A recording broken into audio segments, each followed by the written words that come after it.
Good morning, everybody.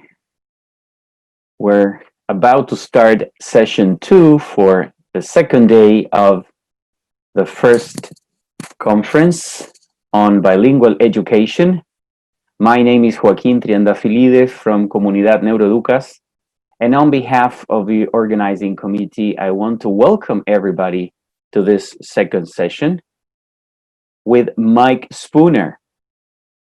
The topic will be experiences and reflections on different models in bilingual education. In this presentation, two main questions will be answered. What is bilingual education and why is it important? Specific reflections will be made based on schools with different backgrounds in Latin America. A few words about Mike. He's an expert in educational leadership, curriculum design, and curriculum development. He's the former director of Bilingual Education program for Cognita Schools in Chile. Mike was a head teacher for many years in Redland School, Santiago. His background in dual educational systems, both in Mexico and in Spain, has provided him with a clear vision of some of the most critical issues in bilingual education running in Spanish-speaking countries. Mike, we want to welcome you. You can now have your camera and mic on. Okay, then time is yours for the next 45 minutes. Thank you.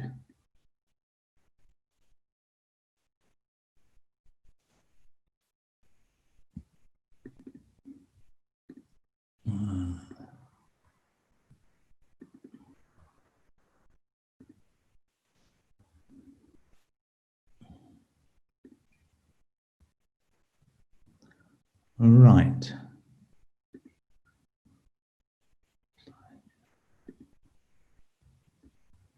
Okay. Are we able to see the screen? Yes, we are. Yeah. Okay. Well, good morning, everybody, and welcome to my part in this conference. I've really enjoyed the conference so far, listening to 4 different speakers who've all been really interesting, and there's been lots of things to pick up from them. I think being the last of the speakers, I know there's a panel after me, but being the last of the speakers has got advantages and disadvantages. The disadvantages is that I've listened to 4 speakers before me who've said marvelous things, and some of those I might have said, so I've been crossing them off my list slowly. But on the other hand, it's given me the idea that I'm on the same track as everybody who's been speaking, and that's been good. And it gives me a chance to cover 1 or 2 things that haven't been covered so far. So I look forward to sharing my experiences with you. In terms of what I thought of doing today, this is the plan. I'll spend most of the time on the last 2 areas, my experiences in particular in Mexico, in Redland and Cognita, and then a fair bit of time on reflections. I think the speakers before me have done a marvelous job on what is bilingual education and the benefits. So I'll look at that briefly, but not too long. And I thought of sharing a little bit about my background. I mean, Joaquin has said very clearly what I've done. I wanted to share 1 or 2 other things with you so that you know partly who's talking to you, but also that we're on the same wavelength, and I'm sure we are. I've always been really keen on bilingual education. And even at an earlier stage as a young child, I was keen on languages. My dad, he was mad keen on Spanish and wanted to get to the Spanish Civil War. They didn't let him in because his eyesight wasn't good enough. But he encouraged me to develop languages as a young child. School, I got into French and Spanish. I was then lucky enough when I left school to go to France and Spain for a year each and live there and enjoy the life there. Then I went back to England, and in England I studied to be a teacher. I went into state schools in London for 15 years or so. And the interesting bit for me with that was taking children from very normal backgrounds in London to France and to Spain and living in French and Spanish families for a while and seeing how they adapted to the culture of those countries and enjoyed the experience. After that, myself and my wife, we had 2 little children, and we thought, well, if we don't go abroad now, we'll never go abroad. So we decided to apply for jobs. And I got the job as a head teacher of a school in Mexico. And so all 4 of us went out there. The intention was to go for a couple of years, but the children then were happy in the school. I was happy, Kate was happy, and we stayed for 20 years. Then the children left, and we thought, well, we like South America. We like this area of the world. And I looked for another job and was lucky to get the headship of a school in Santiago, in Redland School, where I was for 6 years. And the last couple of years, I've done various things, including I had a year working for Cognita as their bilingual director. I've been studying educational leadership. I've been supporting a school up in the north in Antofagasta. Daryl, he spoke yesterday. He's a good friend of mine, good colleague, and I've been lucky enough to help support them a little bit in their setting up of their school. And I've been doing a bit of coaching and other bits and pieces. So that's my background. I thought briefly to look at what is bilingual education and why it's important, but not so much in the theoretical side, because other people do that so much better than me. And yesterday we had a speaker I thought was excellent. But it was thinking of my experiences in these schools, what has it actually meant? So if I move on to what is bilingual education, and it seems to me that these are the things that seemed important as we went along. We needed to give weight to language 1 and 2. Now, what weight? Each school's got to decide, really. It may be that you give an equal weight. It may be that you give language 2 more weight because they can speak their native language out of the school, etc. So, but consideration needs to be given how much weighting you're giving the language and how much time in the school curriculum you're giving languages. A second factor is that the curriculum from 3 to 18, ideally, it seems to me, you do want to offer a bilingual education starting as young as you can. Now, I did listen yesterday to people saying, on the panel it was, I think, that unless you can offer a decent bilingual system, then maybe not start so young. And I agree with that, but ideally, I think you do want to start young and keep going to the end of school. In and out of the classroom seems to me an important issue that we need to make sure happens, because whatever amount of time we have in the classroom is limited. And if we can carry on with the English and the Spanish, or whichever languages we're talking about, out of the classroom in a certain way, it's really important to use the time well.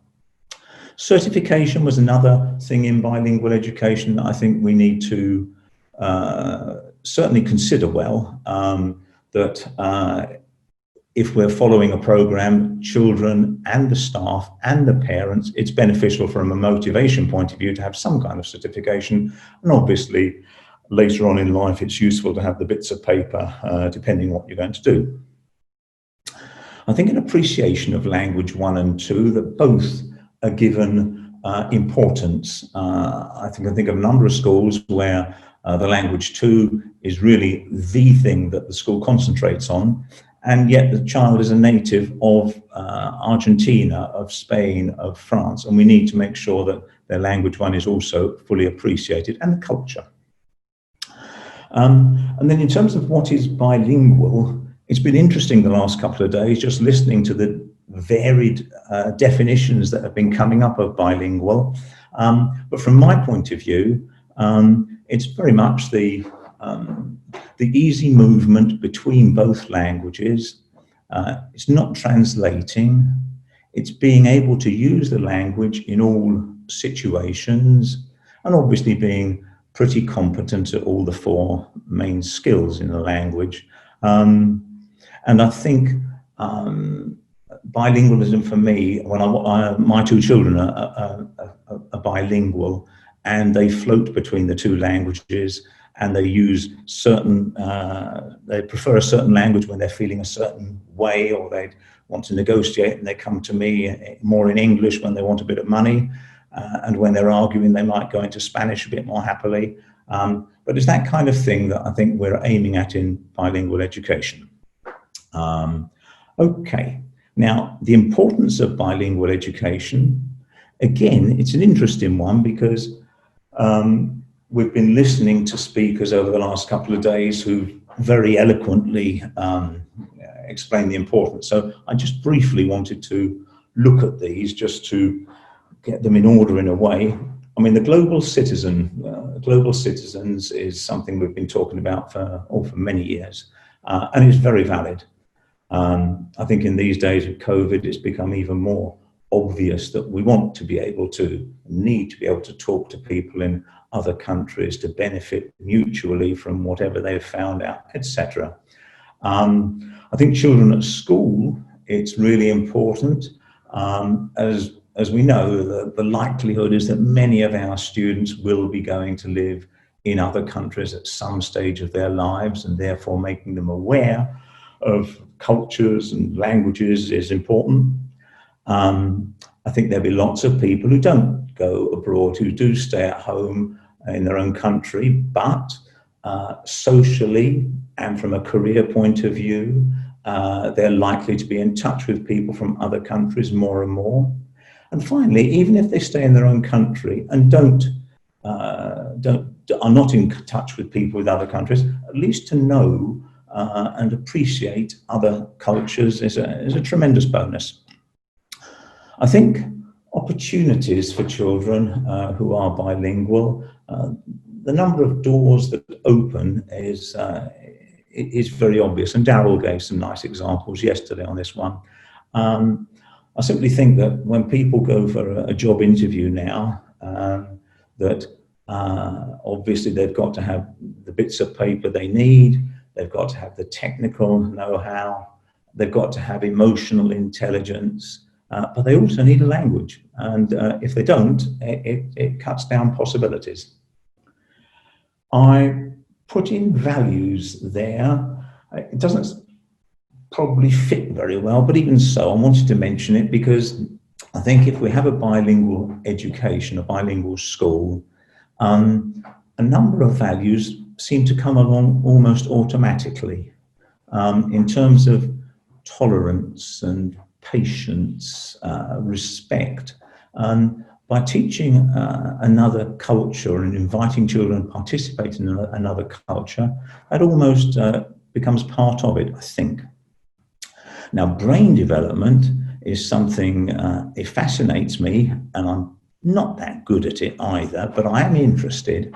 And it's a number of our speakers and Joaquin has helped us along the way here tremendously. But in terms of the bilingual brain, it seems there's a huge amount of evidence that it has a tremendous number of strengths.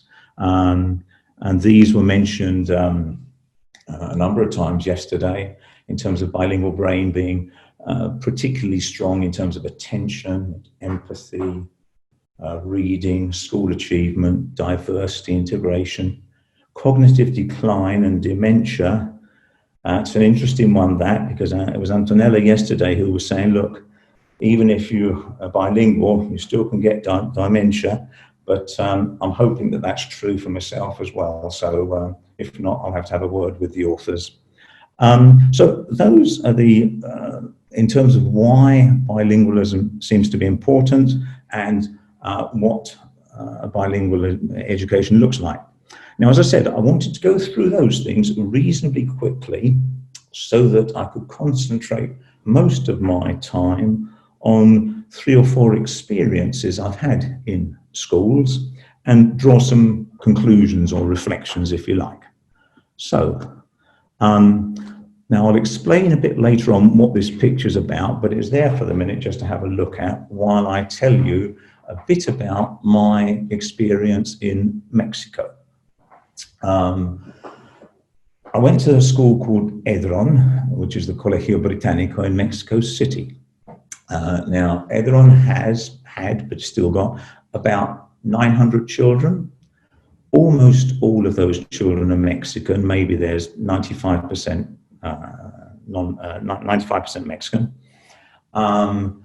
They start school, most of them at 2 or 3 years old, and stay in the school until they leave at 18. It's a non-profit making school, but it's a private school. Teachers, there's about 100 teachers. Of those, probably a third are overseas contracts, mainly from Britain. A third are Mexican teachers who are employed to teach the Mexican national curriculum. And the other third would be staff that we pick up in Mexico, probably bilingual, maybe Mexican with a tremendous English, maybe somebody English who's living in Mexico, etc. So that would make the rough idea of how the staff are. The majority of students there would go on to university, the vast majority. But what was interesting was that by the time I left, there was about 30% who were moving to universities abroad, not staying in Mexico. So and that number was increasing.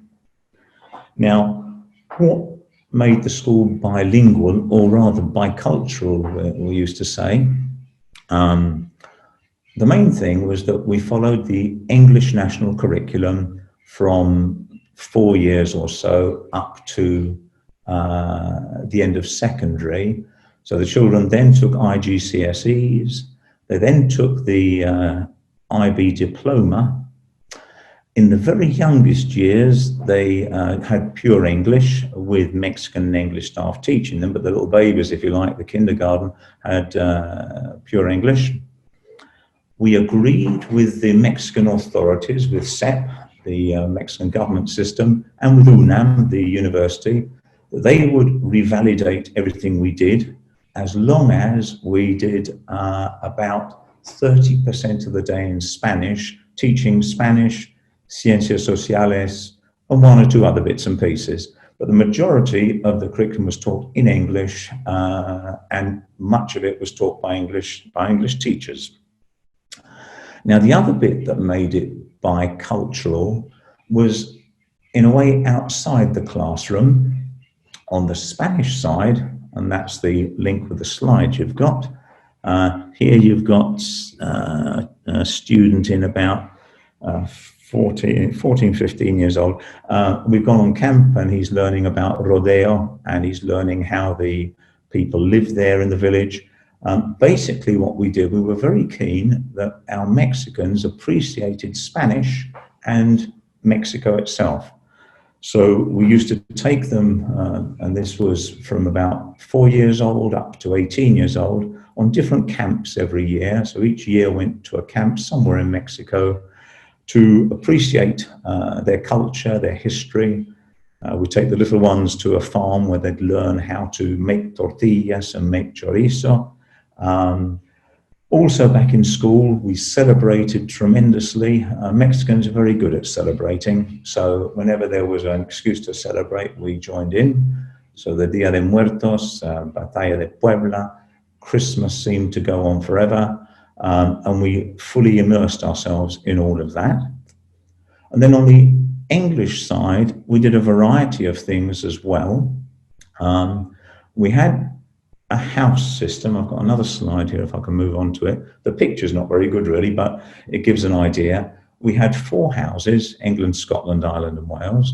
All the children were divided into these houses, and families were all in the same house. And the head of house was basically in charge of the pastoral care of all the children in his house, together with his or her tutors. Now, for example, I was a tutor of England 2, and that meant that every morning for half an hour I had my group, and my group comprised of about 2 or 3 children from year 13, 2 or 3 from year 12, 2 or 3 from year 11, etc. So we had a big range of children in a tutor group, which had tremendous advantages and some disadvantages. The other thing we did was taught PSE. Now, I'm talking about nearly 30 years ago, so it was reasonably interesting at that stage that we were concerned about PSE, so personal and social education, study skills, life skills. We taught that as well, and that was obviously in English. Now, when I weigh the pros and cons of that school, I'd say that if we look at the advantages, the actual level of English that children reached by the end of school was very good. Again, it depends how you define bilingual, but I'd say most of the children in a good definition were bilingual. Having said that, the other thing that was impressive to me, I was pleased to find out later stages really, lots of children actually went abroad and stayed abroad. My daughter, she's working in a restaurant in London now, and she's got about 5 or 6 of her generation around her, not in London necessarily, but around. So people actually did move. We also were a very inclusive school. So when the children came to the school, on the whole, they stayed all the way through and we looked after them. Very few children left school. Now the disadvantages were the occasional new child who came in, how we integrated them with the level of English needed. That needed some thought. It was a challenge, but not a huge problem. Other disadvantages, I think because we were starting bilingualism and didn't have much experience at the time, really, we kind of, when the children came into kinder, we just gave them lots and lots of English and assumed that they'd pick it up. Now, it was a bit more scientific than that, but not really. And so we didn't really have much science behind us or knowledge of how children were going to acquire this second language. But they did. They managed it, and it seemed to work. But I think on reflection, we could have done a bit more research probably at the time. Okay. I'd say another advantage of the school, while I mention it, is the staff. By getting about 30 British teachers out every year, it was a huge challenge and lots of problems there, but on the whole brought many advantages. The things that different teaching styles were interesting, and we had interesting staff development sessions. How to blend the Mexican and the British staff was always an interesting challenge, and we had our successes and failures like most places. But it was a tremendous bonus having a large number of overseas staff working with our Mexican staff. Okay, I'll move on then now to 10 years ago when I came to Chile, and I came to Redland School. I'll put a slide up so at least it, that's obviously Chile, so that's good. Okay, Redland School. It was founded about 70 years ago by a family, a British family. It's got about 900 children. On the whole, the children are all Chilean. There's probably about 5% overseas. And in Redland, I'd say that 95% of the staff are Chilean. There was only a handful of overseas staff, which included me. On the whole, the overseas staff either were in the senior leadership team, so we're head of schools, or we have 1 or 2 further down the school in the English department and with kinder.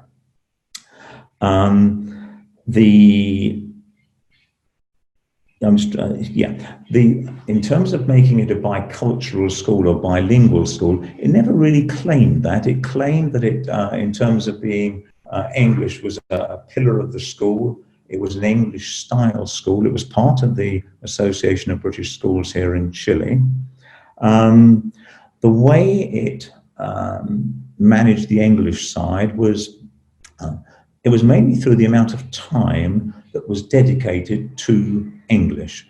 So on the whole, a child going through the school will have had about 12 hours a week of English, English in English. So the subject English, they'll have had a lot. That was the main strength of the English. On the other hand, we taught the International Baccalaureate all the way through the school.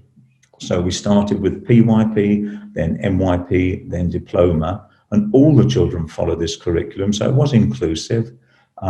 Everybody followed it at the earlier stages. At the diploma, we have one or two who didn't take it or dropped out. But on the whole, it was an IB school. In terms of the other bicultural side of things, again, we celebrated tremendously Chilean events. That's where the photo comes in. So when there was an opportunity to celebrate Chilenidad or whatever it was, we did that. We were also very keen on the celebrating and pushing the English cultural side. So my next slide shows a trip to the UK. Now, the intention was that all children in year 8 go to the UK. It's got its pros and cons, that. I mean, the idea is lovely. How you manage financially to manage that and to encourage every child to want to go is interesting. The photo is in Scarborough, and that's the mayor of Scarborough, who was proud to show us around his where he works. Children had the opportunity to visit all of the United Kingdom, and in Scarborough, they stayed in English families for a week. Tremendous advantages. It worked really well. I can see these days it's more and more complicated staying in families, but the experience was tremendous. Let me just check now one or two other bits and pieces I wanted to mention about the English side in Redland. We joined in with the ABS, the Association of British Schools. We joined in all of the sporting activities at weekends and during the week, other competitions with other schools with things in English, which were very, went very well. We were part of the English Speaking Union, and that again was another benefit. That was a positive thing. We took Cambridge exams as well. Now, the Chilean side, because I would say that about 30% of our day was in English, or children's experience was in English, and 70% was in Spanish. We had agreements with Miniduc, and we took the SIMSE and the PSU as obviously. Advantages and disadvantages. The positive side of the school was very much that, and it was a very positive experience. That I mean, being able to do the IB throughout meant that children from a little age were beginning to prepare for the next stage, prepare for the next stage, and prepare for the next. So that was very positive, I think. That it was inclusive as well, that the IB originally was written for everybody, and so all children did it, and it went well. As I suggested, we had problems, as many people here do, and I'll mention this later with PSU, but the whole thing went well. I'd say we managed both cultures. We managed at Redland to push the English side and the cultural side, and also the Chilean side. Disadvantages, I'd say there were 2 or 3 really. One would be the level of English, but it's difficult to gauge the level of English, isn't it? Because bicultural can mean so many things. The children left with a very good level of English, but it wouldn't have compared so easily with the Mexican example, for example, because they had 70% of their day in English. I think the stress of PSU and SIMSE is something that we worked very hard at, and it was complicated.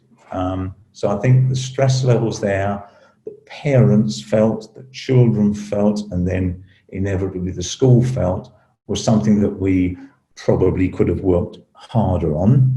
The other factor was students' motivation to be very good at English. It's a question mark, that really, because most of the students were going to stay here in Chile, or do stay in Chile. I mean, every year, maybe 5% go abroad. The vast majority are going to stay here, and therefore the importance of learning English, because there's an immediate need for it, was less so, I think. Okay, if we move on to Cognita, I've got, yeah. Now, I worked for Cognita only for a year, and it was an excellent year. I really enjoyed myself. Now, Cognita is a group of 90 schools. It was set up in England. We've got about 90 schools worldwide. Of those 90, 15 of them are in Chile. The numbers are more or less. 15 are in Chile. And of those 15, I'd say maybe 5 of them had a bilingual program. Now, what did that mean? My role, by the way, was I was the director of the bilingual program, which meant that I was in charge. I worked from the head office here in Santiago, but I was in charge of making sure that the bilingual program was ran properly and was supported well. Now, those 5 schools, 5 years ago, they offered new parents, so parents of the little children, they said you can either go into the bilingual program or the traditional program. So that was on offer. Now, it worked very well, so that a school, for example, that had 4 classes in a year group probably had 2 classes bilingual, 2 classes traditional. And that's been working now for, say, 5 years. So in those 5 schools now, they've reached quinto or sexto, and you've got maybe 2 groups that are bilingual and 2 groups that are traditional. In terms of the strengths of this program, Cognita, I'd say the strengths, there are a lot of strengths. I'd say the actual schools are very professional schools, very well run, and a very happy environment in all of them. I'd say this, the leadership teams are also very, very positive people. In the 2 or 3 bilingual ones I can think of, at lunchtime, the management team were having English lessons so that they could model the behaviour and to use it. Another strength would be the staff training. The staff training program, I think, worked very well. So those schools worked well, and I think now they're moving towards the actual curriculum they taught. For the little ones, it was immersion, and they were using things like IPC, CLIL. Then with Miniduc, we had an agreement that the children, once they got to year 1, would do the Miniduc program, but in English. So finally, they had about 70% of their day in English and 30% in Spanish. The weaknesses of the program, there are a couple of things I've mentioned, although I'm not sure whether they're weaknesses really. When I first entered there, the idea of having 2 programs in the same school so that you opted for either bilingual or you opted for the national system, I thought initially it would be problematic. I thought this is going to be complicated because you might have children who are annoyed that they're not in the traditional group or the bilingual group. You could have parents who are feeling a bit flat that they aren't able to afford the bilingual program. You could have teachers who are a bit upset because the bilingual get paid more. Now, those are all things I had in the back of my mind when I took the thing on, and in fact, they weren't real.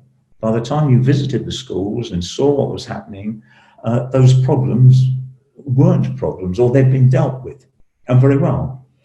It's still a possible problem or a challenge as it moves up. The second thing I would not question, but I think it needed a bit more thought.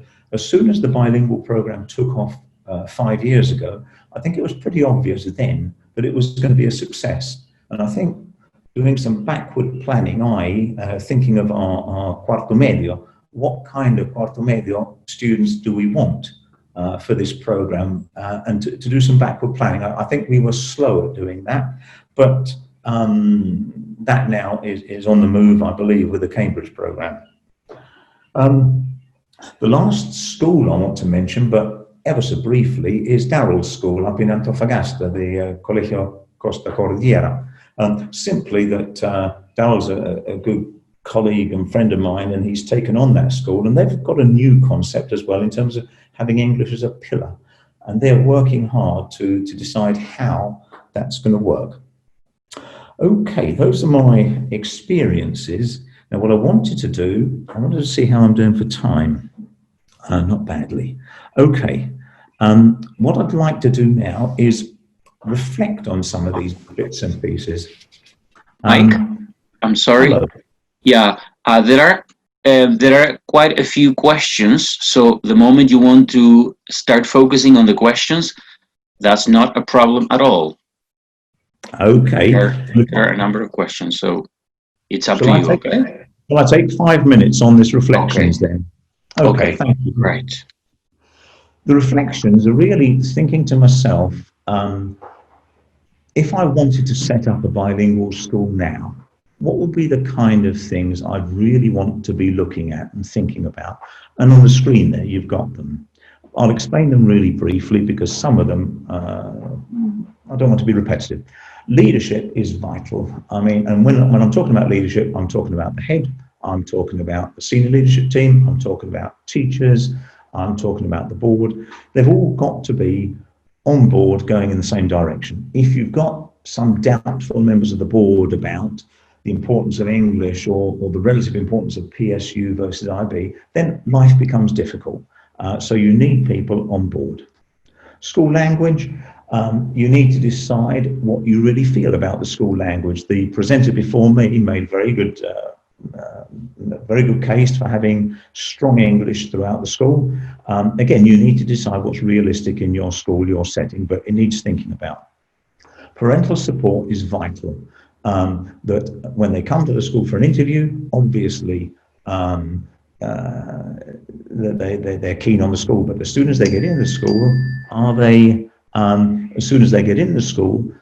they coming to all the meetings you want, etc. Also, when they come in the school, are they aware that when SIMSE comes up in PSU, they're going to be on your side? Are you going to anticipate possible problems? Do your parents think that within a year their children are going to be bilingual? It's unlikely. Curriculum, the importance of both cultures, I think we've mentioned enough. Staffing, getting and keeping good staff. The previous speaker mentioned a lot about this. I think keeping good staff is a challenge. And thinking of the level of English you really want. Do you want your school to be totally bilingual? Do you want the level of English to be very, very high? What are you hoping for? I think support both for teachers and for parents and the students needs thinking about. Inclusion. I think bilingual education is for everybody, and therefore we should include, but we need to be able to help. Associations, you need to link with associations. Which model of curricula are you going to choose depends very much on your community, on the vision you have, and finance, because some of the models are very expensive and others much less so, but that all needs thinking about. I've rushed through that a bit, but there were the main points I wanted to make, and if Joaquin suggests there's a number of questions, I'll be very happy to try and answer those. Thank you. Okay, thank you very much. And we have a few questions here that might require some answering. I'd like to start by sharing with you this question by Sofia Fontana. She's asking, what was for you the biggest challenge in coordinating the bilingual track of the bilingual program, and how did you overcome that challenge? Do you know if she's talking about the bilingual track here in Chile or generally? Or is it clear? With Cognitas. Okay. Firstly, I think I was very lucky when I went to Cognita because it was already set up when I started. So when I started there, the bilingual track was already functioning. I think the problem, or the problems, the challenges that we had and have are to do with, the major thing would be teachers and getting good qualified teachers who speak English well and can teach well and training those. I think we did quite a good job, to be honest, but I think that would be the challenge. I think motivation of staff and parents and that was done well in the schools. But the thing, possibly choosing the right curriculum, although I understand that's been done now and good, but I mean, I think thinking of what's going to happen to these children in years 6, 7, 8 up to medio, as I suggested in my chat then, that we didn't really plan well enough, and this is me as well, so I'm not throwing blame around, but we didn't plan well enough what might happen to the children when they got further up the school. And I think that's something that we've learned, and you make mistakes and you learn as you go along. So I hope that answers that. Okay, and now there's another question here. Let me get this. Oh, this is quite controversial, but I think you can take it. From Alan Waters. Michael's experience might have been, as regarding Chile, might have been within an elite private schools. Now, from your experience in Chile and the evident division in equality, do you believe, Mike, that a Chilean state school can have or could possibly have a successful bilingual program? Do you know of any model schools in this sense? Yes, now, the question is a good question, and it is complicated, but it's a nice open question to try and answer. I think, I mean, the answer to the question is yes. Okay, so I mean, I do think that the kind of model of bilingual education can be and should be open to every school. Now, exactly, the interesting bit is how you define the bilingual, because obviously the number of English hours that's taught, etc., will vary. But that all children ought to be offered the opportunity to teach, to learn English is clear. And I do think that there are a number of models that exist. For example, again, I go back to Redland because it's one I know, but at Redland, I didn't really do much of this. This was before my time, but even so, we founded a school for vulnerable children called Betterland. And there we supported and helped their English program. Now, that's one way forward, that a school that has got either the facilities or the staffing or the know-how can support another school as they move along. I think a question obviously then becomes for other schools, getting qualified staff, good staff, capable staff. And I think you've got to be honest with what you can play with. I mean, if you've got somebody who's capable of teaching English in a public school somewhere, is willing to, has got the capacity, if their English is not quite up to scratch, does it really matter? My answer is no. I think that better that the children get some experience with a few mistakes in English going along the way than not get that experience. So yes, I think it is possible. This is to Alan, isn't it? I think it is possible, and it's complicated as well. I agree. All right. Well, now here we go with another question. This is from Andrea Paredes. How important is it to use English as a foreign language as a pathway to knowledge of culture and history? Meaning senior students who have already been learning all the grammar rules and writing formats for many years, but now focusing, in using English as a medium to acquire other another type of knowledge. Yeah. No, I mean, I think, as I was trying to say in my slides, I agree with the focus of the question in a way that learning the culture of both countries is vital. And obviously that gets deeper as you go up. But I think it starts much further down. I mean, I think taking little children to appreciate their own culture in Chile and Mexico and Spain, wherever, so they really do feel proud of their own country and what they have, but also that develops as you go up the school into developing knowledge of the arts, the music, whatever the culture has to offer, is really very, very important. I think taking people, if you can, to that country is vital as well. I think if there's an opportunity to be able to do that, it's really good.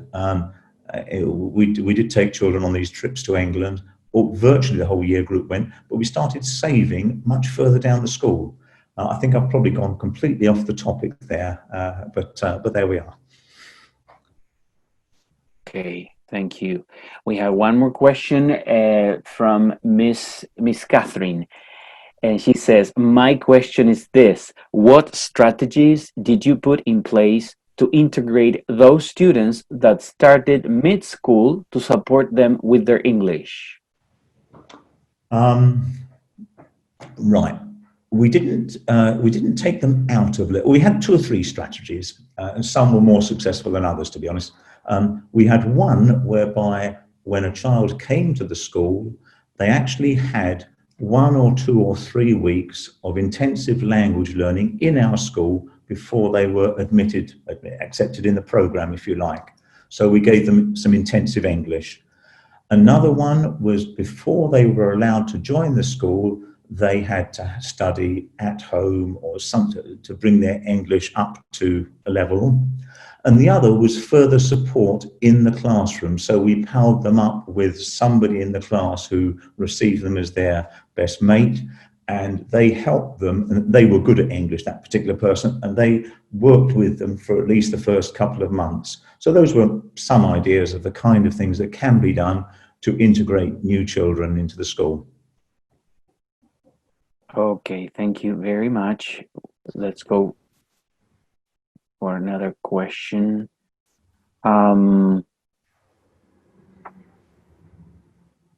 Yes, let me choose from a list I have here.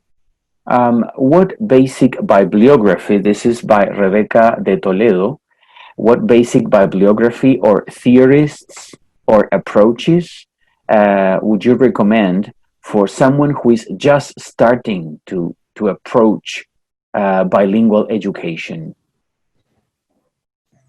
I think one of the courses, if you like, that seems, it's not necessarily the best course, but it seems that the actual information that it gives out and the background does seem full, is the Cambridge. I mean, the Cambridge education system or international system, the whole introduction that it gives to why this is being done and how to do it, to me, seems a very clear-cut approach. It doesn't necessarily mean that Cambridge is the best program to follow, but I think if you were to read the Cambridge way of doing things, the other one is Fieldwork, which was the precursor to the International Primary Program, again is another very good system.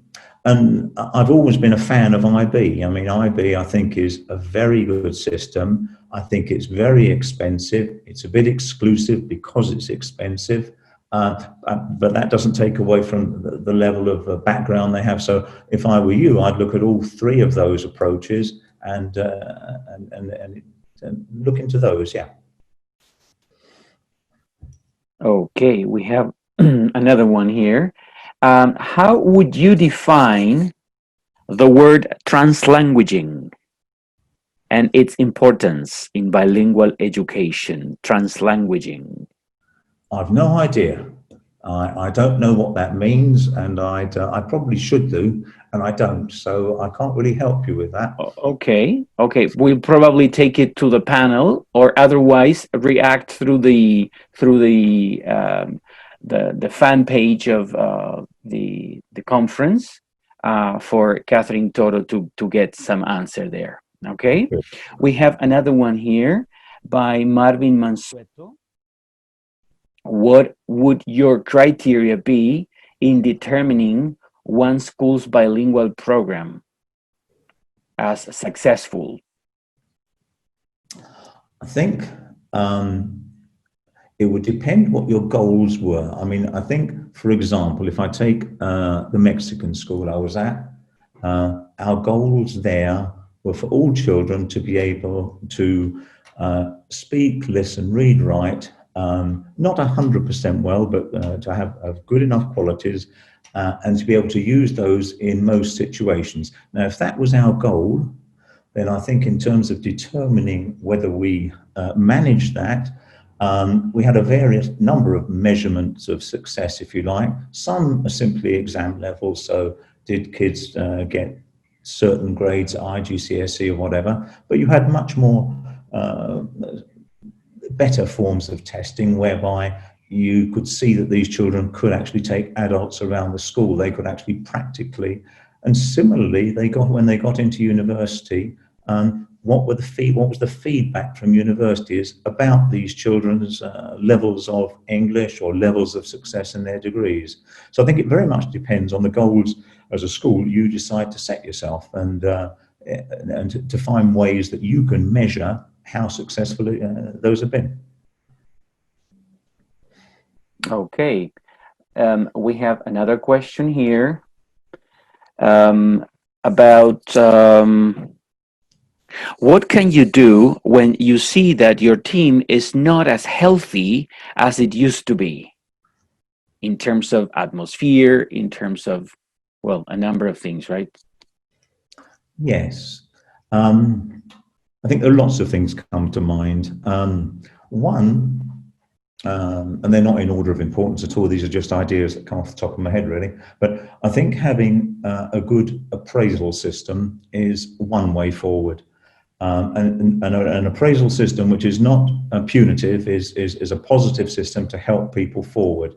If that's in place, then a number of the atmosphere and problems that do come up will slowly be addressed. I think having a good professional development program also addresses some of these issues. I think having people responsible for teams, so that, again, at Redland, for example, I took on 2 or 3 departments. My head of middle took on 2 or 3 departments, and we got to know the departments and got to hear what the problems were and were able to begin to solve them. I think as well, in terms of atmosphere, making sure you have enough occasions both to celebrate what is going, what's been happening, and when things are going wrong, as a head of department or a head of school or a head of whatever, to find time individually with people to talk about the issues that they are facing.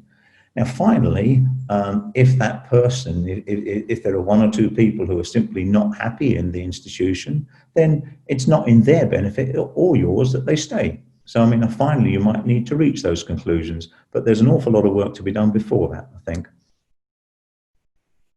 Okay. I'm just checking.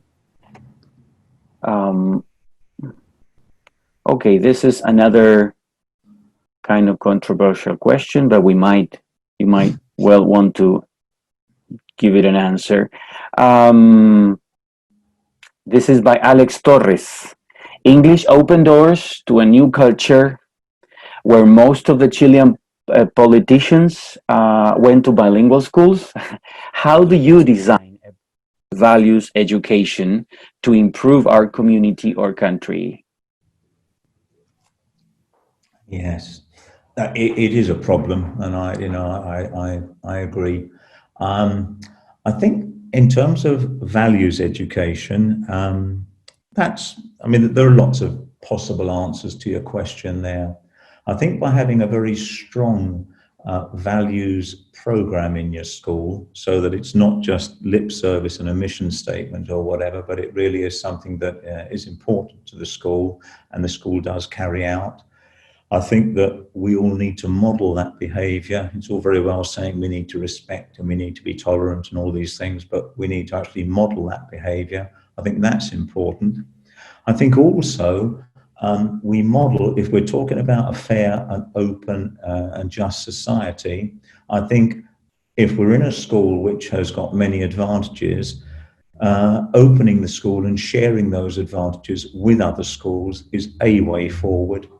I think having links, as I mentioned before, again at Redland, Redland rather, we have very close links with the school we founded for vulnerable children, and that worked beneficially both ways. In Mexico, similarly, we have had very close links with the village above the school. We were a relatively rich school in comparison with the state system, and so our children did a lot of projects with schools. I think that's part of it. It doesn't completely answer, and I think we'd need an hour or two to get to the bottom of what's being suggested here. And I think it's an important question. Okay, okay. Mike, you've still got 3 or 4 minutes. So if you would like to give us your final thoughts, maybe a message for teachers and or for heads of schools, coordinators who are with us today. It's about 170 people who are connected, and they would like to probably have your final words, final message before we get done. Thank you, Joaquin. I mean, I went through the reflections stage very quickly, and that was the one I was going to spend most time on, actually, so my timing has been very poor. So maybe I could just pick up on 1 or 2 things there. I mean, I think when you're deciding which model of education, of bilingual education you're going to look at, all those 3 things at the bottom there are vital. There's no use in your school saying, you know, we're going to be this kind of school if the community aren't going to want it or don't need it or don't want it. So I think your community needs to be involved in that. The vision that you have, again, as a school, your school development plan needs to reflect the importance of the languages. And finance is fundamental because, as I suggested earlier on, if you were thinking of taking, for example, the IB, it's really expensive. Now, can the schools support that? And it's not just the cost of entering these things, it's the exams, it's staff training, it's the courses. There's a whole lot of things that you need to think about. Support. I was thinking about this as well in terms of, in a previous question that somebody said about, you know, in terms of state schools and whatever, the links between schools, we ought to be able to develop and benefit ourselves and the other schools. And that means that possibly 2 or 3 schools around the corner from you could have some working, develop their English with you. I'm thinking in many ways there could be competitions between the schools, there could be plays, cultural events between the schools, etc. Joining associations is a wonderful way of linking and sharing problems. I mean, in bilingual education, there's a whole range of problems that we've looked at as well. And they're not problems, they're challenges, they're nice things. But I think joining associations like the Association of British Schools, if you can, Latin American Heads Conference is another. I think there are many of these groups, either formal or informal, mean you're not on your own with your model and you can share it and think about things. I think things like the English Speaking Union is, again, it's not an expensive thing to join at all. And it's got lots and lots of strengths and develops English, and you work with other schools. So I do think that we need to look at things that don't necessarily cost money and can benefit the way we move forward. The level of English as well it's an important thing. So I mentioned at Redland that it didn't consider itself necessarily a bilingual school, but it wanted a very good level of English and liked the idea of the English education system. And I think you need to define really what you're aiming for. What kind of child will be leaving, the student will be leaving the school in cuarto medio? What will his level of English ideally be? And from that, work back down. If we need to reach this level, okay, or we need by year 7 to be here and year 9 to be here, etc.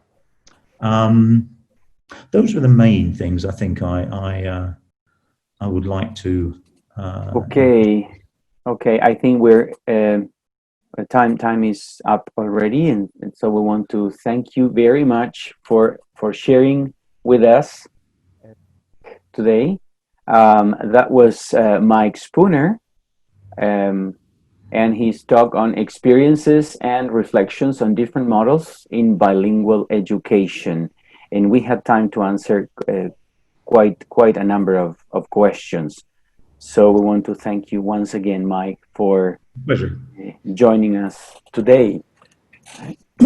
So I'd like to remind the audience that we will be meeting again in 20 more minutes. We'll have our final and closing panel for the day, a panel of experts with Maria Jose Galmes from Santiago College, Carol Peak from Colegio Monte Tabor, Marisol Besa from Universidad del Desarrollo, and Viviana Miglino, once again, from Bayard School, Buenos Aires. Okay, so we invite you to take a break, take this recess, and we'll meet again in our next link, in our next session, in 20 more minutes. Thank you.